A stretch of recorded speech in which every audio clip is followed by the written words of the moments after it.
अस्सलाम वालेकुम students. MD cat की सेकंड क्लास में मैं आपको वेलकम कहता हूँ। स्टूडेंट्स, इस सेकंड क्लास के अंदर हम फिजिकल केमिस्ट्री का सेकंड चैप्टर पढ़ने जा रहे हैं। चैप्टर का नाम है states of matter. Last first lecture के अंदर हमने फंडामेंटल कॉन्सेप्ट्स को स्टडी किया था। आज हम स्टेट्स ऑफ मैटर में से आने वाले एमसीक्यूज को देखेंगे कि लास्ट पेपर्स के अंदर इसमें से किस तरह के एमसीक्यू आते हैं। अच्छा, इससे पहले मैं आपको ये बताना चाहता हूं कि अगर आप फर्स्ट ईयर की बुक में देखो तो स्टेट्स ऑफ मैटर चैप्टर इस नाम से तो नहीं है, लेकिन 2 चैप्टर्स हैं, बहुत ही लॉन्ग चैप्टर्स हैं फर्स्ट ईयर में से, जो कि आपने पढ़े होंगे। चैप्टर नंबर 3 गैसेस और chapter number 4 liquids and solids. अच्छा, अब देखा जाए तो वहां पर फर्स्ट ईयर की बुक में ये काफी लेंथी चैप्टर हैं। गैसेस वाला भी एक काफी लॉन्ग चैप्टर है, उधर लिक्विड और सॉलिड चैप्टर नंबर 4 वो भी एक काफी लेंथी चैप्टर है। तो इसमें से तो मतलब ज़्यादा सिलेबस होना चाहिए था एमडी कैट के लिए, लेकिन मैं आपको सिलेबस बताऊंगा तो आप हैरान होंगे। इसमें से उन्होंने थोड़ा सा सिलेबस सिलेक्ट किया है। ऐसी इसकी वजह क्या है? इसकी वजह आप ज़रा थोड़ा सा गौर करें तो आपको खुद ही समझ आ जाएगी। वो ये कि आपका जो एमडी कैट टेस्ट होता है वो आपका अकेलों का नहीं होता, एफएससी स्टूडेंट्स का नहीं होता, बल्कि वो ए लेवल स्टूडेंट्स भी आपके साथ कंबाइन मिलके एक ही टेस्ट दे रहे होते हैं। अब जब सिचुएशन ये आ गई तो इसमें जो टेस्ट बनाने वाले हैं उन्होंने इस बात का ख्याल रखना है कि आपका सिलेबस जो कि ए लेवल स्टूडेंट्स के साथ मैच करता है वो सिलेबस कंटेंट दिया जाए। तो स्टूडेंट्स, अगर आप ए लेवल की बुक देखें तो आपको पता चलेगा स्टेट्स ऑफ मैटर बाकायदा तौर पर एक बहुत लेंथी टॉपिक नहीं दिया हुआ ए लेवल की बुक्स में। वहाँ पर ये जिस हिसाब से चैप्टर दिया हुआ है ना, उन्होंने जो यूएचएस वालों ने जिन्होंने आपके ये स्टेट्स ऑफ मैटर सेलेक्ट किया है, उन्होंने बेटा ये आपको जो आर्टिकल दिए हैं ये कंबाइन करके दिए हैं, जो कि ए लेवल की बुक में मौजूद हैं, जो कि एफएससी लेवल में मौजूद है। तो कंटेंट देखते हैं हम। गैसियस स्टेट में से ये 2 ही टॉपिक उन्होंने दिए हैं। पहले तो गैसियस स्टेट से लिंक जो है मैं आपको बताऊंगा कि क्या क्या चीज़ें हमने डिस्कस करनी है। और दूसरी general gas equation. General gas equation का आपको याद होगा PV is equal to NRT होती है। सेकंडली, लिक्विड स्टेट को देखा जाए तो लिक्विड स्टेट के अंदर इवेपोरेशन, वेपर प्रेशर, बॉइलिंग और स्ट्रक्चर ऑफ आइस ये डिस्कस किया हुआ है। लिक्विड स्टेट में वैसे तो आप एफएससी की बुक में देखेंगे तो इससे काफ़ी ज़्यादा चीज़ें मौजूद हैं वहाँ पर सिलेबस के अंदर, लेकिन ये बेसिक्स हैं। यानी इसमें लिक्विड स्टेट की प्रॉपर्टीज़ आ जाएंगी, इवेपोरेशन आ जाएगा, उसके फैक्टर्स वगैरह आ जाएंगे, ये भी हम देखते हैं। Thirdly, latest structure of crystalline solids. Crystalline solids का लेटेस्ट स्ट्रक्चर डिस्कस किया जाएगा। इसमें अगर आप थोड़ा सा याद करो, सॉलिड के अंदर सोडियम क्लोराइड का स्ट्रक्चर आयनिक सॉलिड में डिस्कस किया हुआ था। डायमंड का स्ट्रक्चर जो है वो डिस्कस किया हुआ था कोवेलेंट सॉलिड्स के अंदर। और आयोडीन का स्ट्रक्चर डिस्कस किया हुआ था मॉलिक्यूलर सॉलिड्स के अंदर। और लास्ट में मेटल्स दी हुई थी, मेटल्स में मेटालिक थ्योरीज थी और मेटल्स का स्ट्रक्चर कैसे हो सकता है। इस सारे को थोड़ा थोड़ा सा आपने ब्रीफली देखना है। यहाँ से कुछ भी पॉसिबल है, कोई भी एमसीक्यू वो उठा सकता है। पहले तो हम देखते हैं कि लास्ट ईयर्स में इस चैप्टर में से कौन से एमसीक्यू आए हैं। स्टूडेंट्स, ये कुछ एमसीक्यू मैंने निकाल के लिखे हुए हैं इस चैप्टर में से। एमसीक्यू इतने मुश्किल नहीं है। फर्स्ट एमसीक्यू मैं बोलता हूँ, ये लास्ट ईयर आया 2019 के पेपर में, और 2019 के पेपर में से इस चैप्टर में से जस्ट 1 एमसीक्यू आया जो मैंने लिखा है। All collisions between the molecules of gas are elastic in nature. Ideal gas में वो कहता है सारे के सारे कोलिजन गैस मॉलिक्यूल्स के दरमियान इलास्टिक होते हैं। What is meant by elastic collision? अब what is meant by elastic collision का मतलब, अच्छा मजे की बात है, अगर आप वो पढ़ो ये kinetic molecular theory of gases जो है ना, उसमें पास्टुलेट दिया हुआ है, उसका सेकंड थर्ड पास्टुलेट दिया हुआ है, लेकिन उसमें ये नहीं बताया हुआ उन्होंने कि इलास्टिक कोलिजन है क्या, पर पूछ लिया है what is meant by elastic collision. इसका मतलब है जब आप इलास्टिक कोलिजन की बात पढ़ रहे थे तो जो टीचर आपको पढ़ा रहा था उसको बताना चाहिए कि इलास्टिक कोलिजन क्या होते हैं। वैसे आपने इलास्टिक कोलिजन के बारे में फिजिक्स पार्ट 1 में जरूर पढ़ा होगा कि वो कोलिजन जिसमें काइनेटिक एनर्जी कंजर्व रहती है। तो यहाँ से अगर आपको थोड़ा सा याद है तो आप इसका आंसर बहुत आसानी से दे देंगे, no change in potential energy. ये ऑप्शन नहीं होगा, no change in kinetic energy, that's the option, ये ऑप्शन है जी। जो इलास्टिक कोलिजन होते हैं उनमें काइनेटिक एनर्जी जो है उसमें चेंज नहीं आता। अब होना तो यूं चाहिए था कि गैसेस वाले चैप्टर में जब इलास्टिक कोलिजन लिखा हुआ है तो वहां उनको मेंशन कर देना चाहिए था कि काइनेटिक एनर्जी इसमें सेम रहती है, यानी चेंज नहीं होती। लेकिन जब मैंने इसको देखा कि ऐसा क्यों किया गया, ये एक ऐसा एमसीक्यू जिसमें आपकी बुक में ये बात मेंशन नहीं है कि इलास्टिक कोलिजन क्या होते हैं, उसको थोड़ा एक्सप्लेन नहीं किया हुआ, तो ऐसा क्यों हुआ। तो मैंने ए लेवल की बुक देखी, ए लेवल की बुक में भी सेम यही लाइन लिखी हुई है, मजे की बात है, और उसमें उसके बाद लिखा हुआ है कि elastic collisions are those collisions in which kinetic energy remain same, मतलब नो काइनेटिक एनर्जी चेंज। तो इसका मतलब है ये आंसर होना था। वैसे जब आपको टीचर पढ़ा रहे होते हैं वो यकीनन आपको ये बात बताते हैं कि इलास्टिक कोलिजन वो होते हैं जिसमें काइनेटिक एनर्जी सेम रहती है। फिजिक्स की बुक में भी आपने ये बात स्टडी की हुई है। The velocity of molecules change, ये बात नहीं है। No change in mass during collision, ये बात भी नहीं है। तो ऑप्शन सेकंड आना था, इजी एमसीक्यू था। अच्छा, उससे पीछे ईयर्स के जो पेपर हुए हैं उसमें से मैं एक एमसीक्यू उठाया है, which of the following is correct equation to calculate the relative mass of gas. Gas की relative mass, relative molecular mass उसका निकालने के लिए कौन सी इक्वेशन जो है वो अप्लाई होगी। जनरल गैस इक्वेशन, ये उन्होंने देखें जो पहला एमसीक्यू है ना वो गैसियस स्टेट से रिलेटेड जो है थ्योरी है उसमें से ले लिया, और ये सेकंड एमसीक्यू जो मैंने अभी आपको बोला है ये general gas equation PV = nRT से रिलेटेड है। हम देख लेते हैं इसको, जरा देखिए।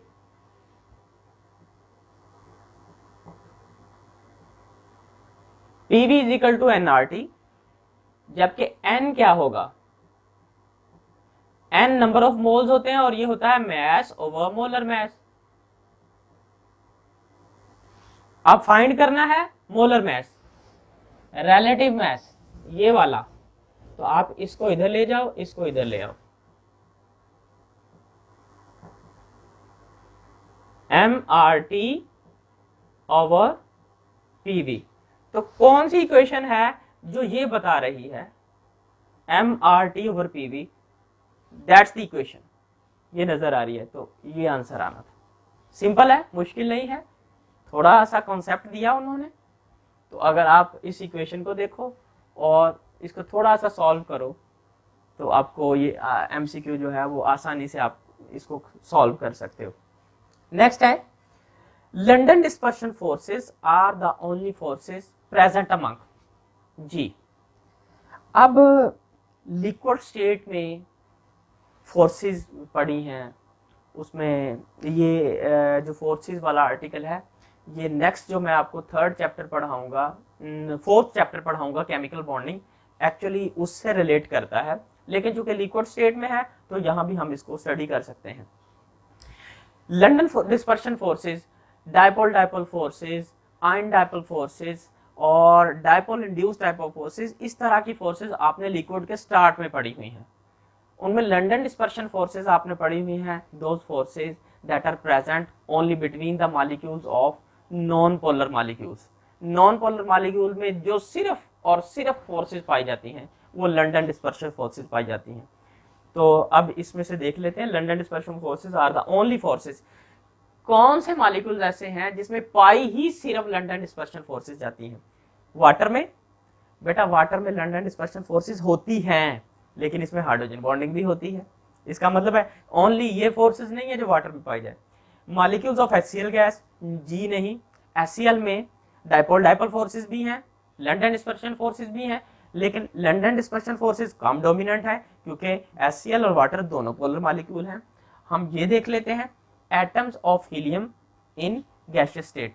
गैसियस स्टेट में हम आइडियली कहते हैं molecules don't have any type of forces. अब नीचे वाला क्वेश्चन देखते हैं, ऑप्शन देखते हैं। मॉलिक्यूल्स ऑफ सॉलिड क्लोरीन, हाँ जी, जब आप नोबेल गैसेस को या किसी भी गैस को लिक्विड स्टेट में लेके आते हो या सॉलिड स्टेट में लेके आते हो, बेटा गैसेस जो कि नॉन पोलर होती हैं, तो लिक्विड स्टेट में आने के लिए और सॉलिड स्टेट में आते वक्त उनमें फोर्सेस डिवेल्प होंगी और वो फोर्सेस ओनली फोर्सेस होंगी, आप उन्हें कहेंगे लंडन डिस्पर्शन फोर्सेस। थोड़ा सा टेक्निकल एमसीक्यू था। नेक्स्ट हम देख लेते हैं लास्ट में जो मैंने एमसीक्यू दिया, which of the following gases is used as a mixture for breathing। अब का जो आपका सिलेबस है ना ये वाला, इसके अकॉर्डिंग ये एमसीक्यू नहीं बनेगा, होप फॉर द बेस्ट, क्योंकि ये एमसीक्यू जो मैंने लिया है ये 2017 या 16 में से है, तो तब का सिलेबस में और आपके सिलेबस में यानी लास्ट ईयर के सिलेबस में थोड़ा सा फर्क आ गया। लेकिन हम इसको सॉल्व करते हैं क्योंकि हमने ये पढ़ा हुआ है, हमने ये गैसेस वाले चैप्टर में डिस्कस किया हुआ है, Dalton's law of partial pressure की एप्लीकेशंस के अंदर। Which of the following gases is used the mixture for the breathing by sea diver? sea diver कौन सी गैसेस का मिक्सचर यूज करते हैं? Dalton's law of partial pressure में 4th application थी उसकी, याद करें, ऑक्सीजन एंड नाइट्रोजन। ये तो हम किसी सूरत यूज नहीं कर सकते क्योंकि नाइट्रोजन डिफ्यूज हो सकती है और जो है ये नुकसानदेह हो सकती है। नाइट्रोजन एंड हीलियम नहीं जी, इसमें तो ऑक्सीजन ही नहीं है। हीलियम एंड ऑक्सीजन जी, ये ऑप्शन होगा जी, helium and oxygen. Helium inert रहेगी, ऑक्सीजन सांस लेने में हेल्प करेगी। और नेक्स्ट है हीलियम एंड हाइड्रोजन। नहीं, हमारे पास ऑप्शन वो होना चाहिए जिसमें कम से कम एक गैस ऑक्सीजन लाजमी होगी, तो ये तो किसी सूरत नहीं हो सकते, यहाँ ऑक्सीजन नहीं।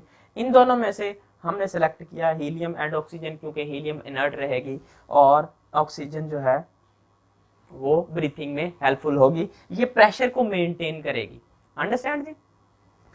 इसके अलावा एक दो एमसीक्यू मेरे जहन में और आ रहे हैं।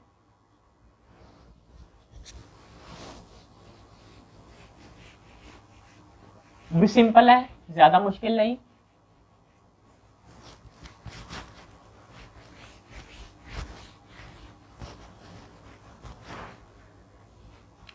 एक एमसीक्यू मैंने देखा था, उसमें मुझे याद आ रहा है उन्होंने कहा था एक गैस है have a volume of 60 cm3, right. अच्छा, कहते हैं इसका temperature increase from 20 to 100 Celsius degree Celsius. तो इसमें कुछ ऑप्शंस थे कि प्रेशर चेंज हो सकता है, इसका टेम्परेचर में कमी आ जाएगी या ज़्यादा हो जाएगा, लेकिन उसमें एग्जैक्ट क्या आना था आप ज़रा देख लीजिए। वॉल्यूम का आपने रिलेशनशिप देखना था टेम्परेचर के साथ कहाँ पर है, आपको फौरन से चार्ल्सला याद आ जाना था। आपने कहना था volume is directly proportional to absolute temperature at constant pressure, और नंबर ऑफ मोल्स भी गैस के कांस्टेंट होते हैं। तो यानी कि टेम्परेचर इंक्रीज करने से वॉल्यूम इंक्रीज करना था। उसमें एक ऑप्शन था कि वॉल्यूम इज इंक्रीज्ड, तो सिंपल ही आना था कि 20 डिग्री सेंटीग्रेड से जब 100 जाएगा टेम्परेचर, तो बेटा पक्की बात है वॉल्यूम जो है वो 60 cm3 से बढ़ जाएगा। वैल्यूज नहीं थी, जस्ट ये बताना था कि वॉल्यूम इज इंक्रीज्ड, सिंपल था। अच्छा जी, इसके अलावा एक एमसीक्यू और था, वो बहुत ज़्यादा सिंपल था। उसमें उसने बताया हुआ था कि कुछ वैल्यू थी, सपोज कर लेते हैं 70 डिग्री सेल्सियस, हाँ ऑलमोस्ट इतनी थी। Convert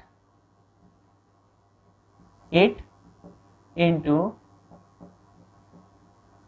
kelvin scale. बेटा ये भी बहुत ही आसान था, आप सिंपली जानते हो, आप कहते हो जी सर सेल्सियस को जब केल्विन में बदला जाता है तो 273 उसमें ऐड कर दिया जाता है। लो जी, आंसर आ जाना था आपके पास।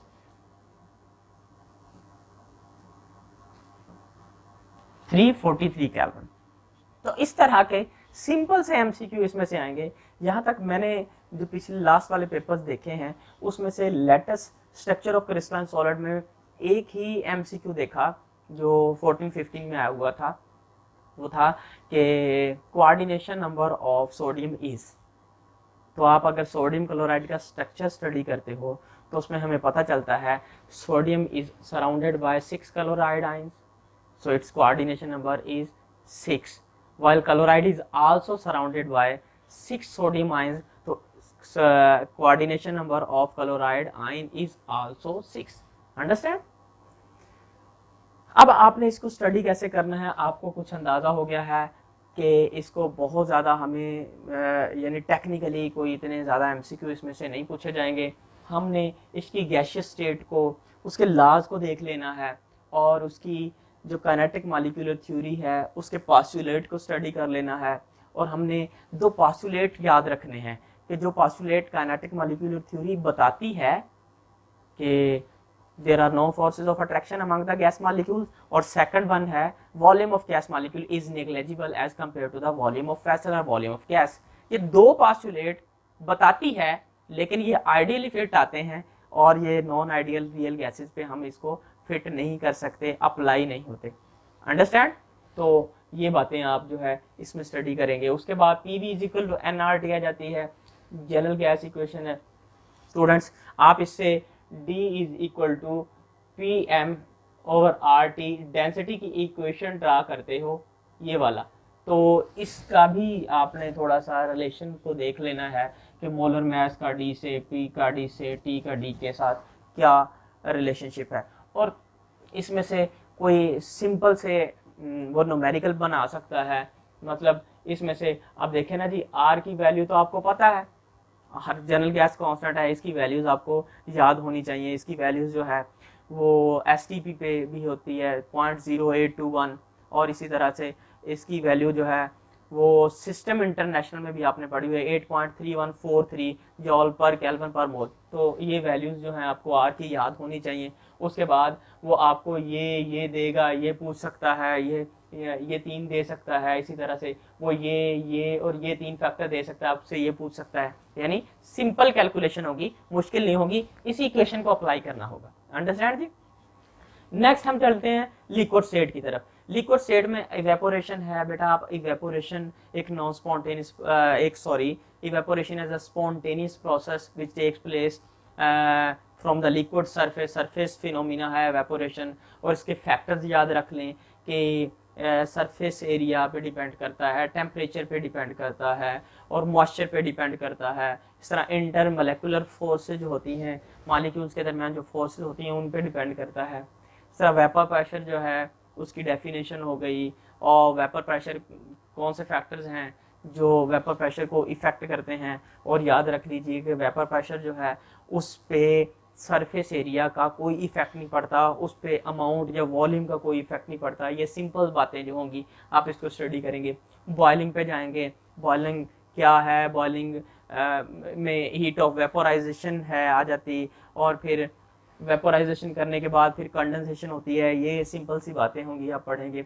Structure of ice, structure of ice के अंदर आप जो है उसके अंदर हाइड्रोजन बॉन्डिंग कैसे ऑपरेट करती है, हाइड्रोजन बॉन्डिंग की वजह से उसकी डेंसिटी में क्या फ़र्क आता है, वो उसकी डेंसिटी कम हो जाती है। इस तरह से ice floats on the surface of water, और जो एक्वेटिक लाइफ कैसे सर्वाइव करती है, ये सारी चीज़ें जो हैं आप यहाँ पे डिस्कस करेंगे। Latest structure of crystalline solids, हाँ जी, जैसे कि मैं पहले बता चुका हूँ आपको, इसमें स्टूडेंट्स आपको क्या करना है, आपको NaCl का स्ट्रक्चर देखना है। आपको पता है ना NaCl जो है एक आयनिक सॉलिड है। आयनिक सॉलिड की प्रॉपर्टीज कुछ देख लें, उसको पढ़ लें एक दफ़ा। ब्रिटल होते हैं आयनिक सॉलिड जो है, वो इलेक्ट्रिसिटी कंडक्ट नहीं करते, अलबत्ता एक्वा सॉल्यूशन के अंदर और मोल्टन स्टेट में वो इलेक्ट्रिसिटी कंडक्ट करते हैं, राइट।